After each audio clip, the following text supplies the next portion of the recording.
पंढरपूरपासून अवघ्या 15 मिनिटांच्या अंतरावर पंढरपूर करकंब रस्त्यावर धोत्रेज ग्रँड प्रायव्हेट लिमिटेड घेऊन आले आहेत पंचतारांकित सुविधांनी युक्त हॉटेल ग्रँड। तसेच पुणे मुंबईच्या धर्तीवर सर्व सुविधांनी युक्त hotel Shreyas restaurant, veg non veg permit room बार, प्रशिक्षित कुक व होस्टिंग सेवा। हॉटेल ग्रँड मध्ये उपलब्ध आहेत 50 एसी रूम्स, 3500 स्क्वेअर फूट फुटाचा सुसज्ज बकवेट हॉल, भव्य एसी सूट्स, टेरेस गार्डन, भव्य लॉन आणि चेंजिंग रूम सहित स्विमिंग टँक, प्रशस्त पार्किंगची सुविधा। पंढरपूर नजीक असलेल्या हॉटेल ग्रँड या सुसज्ज आणि पंचतारांकित सुविधांनी युक्त hotel grand, hotel Shreyas restaurant, veg non veg permit room बार, पंढरपूर करकंब रोड। संपर्क 02180 24 22 45।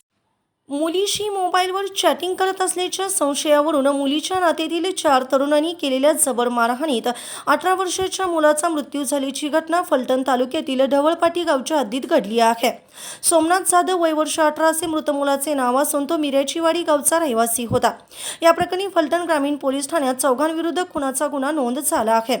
आदित्य विजय शिंदे, ओम लोखंडे, चिक्या लोखंडे आणि पिंटू लोखंडे सर्व राहणार ढवळ तालुका फलटण अशी संशयितांची नावे असून आदित्य विजय शिंदे यास अटक करण्यात आली आहे।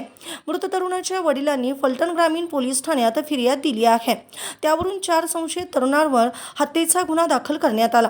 पोलिसांनी दिलेल्या माहितीनुसार सोमनाथ जाधव हा गुरुवारी 9 मार्च रोजी रात्री जेवण करून अंगणात झोपला होता। त्याची एका मुलीबरोबर व्हॉट्सॲपवर चॅटिंग सुरू होते।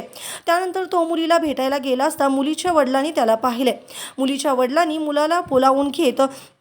मुलांना बोलावून घेत सोमनाथला बेदम मारहाण केली। त्यानंतर रात्री 1:30च्या सुमारास सोमनाथच्याच मोबाईलवरून त्याचे वडील संदीप जाधव यांना एका व्यक्तीचा फोन आला। त्या व्यक्तीने त्यांना ढवळपाटी येथे बोलावून घेतले। सोमनाथचे वडील त्या ठिकाणी पोहोचल्यानंतर एका लाल रंगाच्या कारमधून 2 जण आणि त्यांचा मुलगा सोमनाथ खाली उतरले।